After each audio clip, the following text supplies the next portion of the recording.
कित्येक डायबिटीस पेशंटला insulin resistance म्हणजे काय हे माहिती नाही आहे. आश्चर्याची गोष्ट आहे, 2 वर्ष, 5 वर्ष, 10 वर्ष, 15-20 वर्ष आपण डायबिटीससाठी गोळ्या खातोय.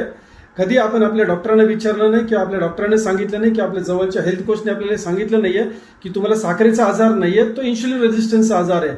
आणि आपण साखरेवरती काम करतोय, गोळ्या खातोय रक्तातली साखर कमी करण्यासाठी. पण ही रक्तातली साखर कमी होते, पण ती शरीराच्या विविध भागांमध्ये जाऊन साठते आणि विविध अवयवांना डॅमेज करते, नुकसान पोहोचवते. मग इन्सुलिन रेजिस्टन्स काय, थोडक्यात समजून घेऊया आपण. बघा, इन्सुलिन रेजिस्टन्स म्हणजे काय, आपल्या शरीरामध्ये जी काही साखर जेवल्यानंतर तयार होते, ही साखर ग्लुकोज आपल्या शरीराच्या प्रत्येक पेशीमध्ये गेली पाहिजे. आणि ही पेशीमध्ये जाण्यासाठी इन्सुलिनची गरज असते. आणि इन्सुलिन काय करतं, तर पेशींचा दरवाजा उघडतं, साखर आतमध्ये, ज्याला ग्लुकोज म्हणूया, आतमध्ये जाते ग्लुकोज आणि ग्लुकोज खपतंय. थोडक्यात काय, टोमॅटोचं पीक घेतलं आणि टोमॅटो मार्केटमध्ये जाऊन टाकला म्हणजे विकला की आपल्याकडनं तो खपला.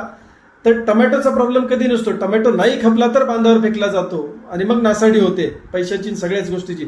तसंच होते, लक्षात घ्या. इन्सुलिन रेजिस्टन्समध्ये तुमच्या शरीरामध्ये अशी स्थिती निर्माण झाली चुकीच्या जीवनशैलीमुळे की तुमच्या पेशी ज्या आहेत ना, त्या इन्सुलिनला प्रतिसाद देत नाहीयेत, ज्याला म्हटलं जातं इन्सुलिन रेजिस्टन्स. म्हणजे इन्सुलिन आलं तरी सुद्धा ते दरवाजा उघडत नाहीयेत, जेणेकरून ग्लुकोज आतमध्ये जाईल आणि मग हे ग्लुकोज आपल्या रक्तामध्ये वाढत जाते आणि शरीराला डॅमेज करते, लक्षात घ्या. सो इन्सुलिन रेजिस्टन्स वरती काम होणं गरजेचं आहे. तुम्ही भात कमी करा, भाकरी कमी करा, गुलाबजाम कमी खा, म्हणजे गोड कमी करा, काय उपयोग आहे? इन्सुलिन वरती कामच झालेलं नाही, की इन्सुलिन रेजिस्टन्सच्या संकल्पनेवर काम झालेलं नाहीये. सो तुम्हाला काम कशावरती करायचं, इन्सुलिन रेजिस्टन्सवर काम करायचं माय डिअर फ्रेंड्स. आणि या इन्सुलिन रेजिस्टन्सवर काम करायचं असेल तर निश्चित संपर्क करा आमच्या प्रतिनिधींना. निश्चित आम्ही तुम्हाला मदत करू आणि या जीवनशैलीच्या आजारातून बाहेर पडण्यासाठी मार्ग दाखवू. संपर्क करा.